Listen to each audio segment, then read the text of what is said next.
Kung di ma-open ang GCash application nyo, yan, pag di ko siya ma-open, guys, ang unang gawin natin is settings.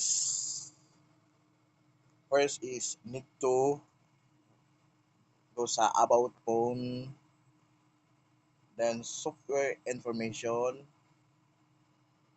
Mostly, yung iba nakakalimot po. Once na open po ang developer option, ito, kailangan itong build number tap natin yan. Ay, 4 taps hanggang sa mag-open. Open na yan. Kadalasan, pag once nag-open po tayo sa developer option, ang GCash application po natin hindi po siya ma-open. Auto shutdown po yan.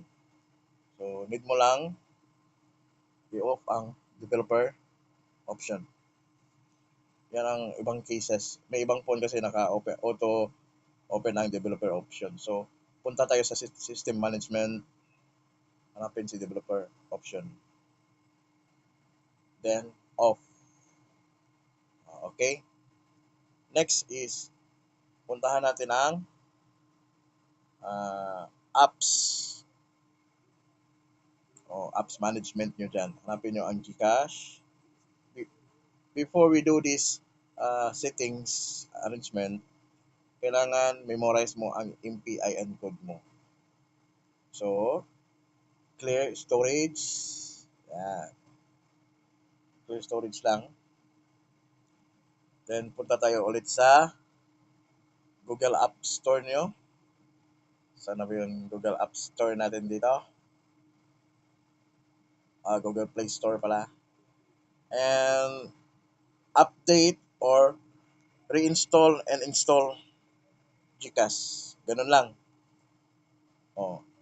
Update, baka outdated na ang GCash, update lang. Tapos, install.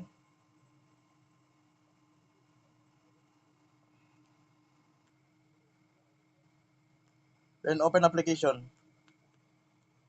Open application lang. Sige, try natin i-open ang application ng GCash kung di na ba siya mag-shutdown. Diyan tayo kanina eh. Dapat pumunta. Yan, continuous siya, di ba? Continuous na. Yan lang. Open na ang GCash application.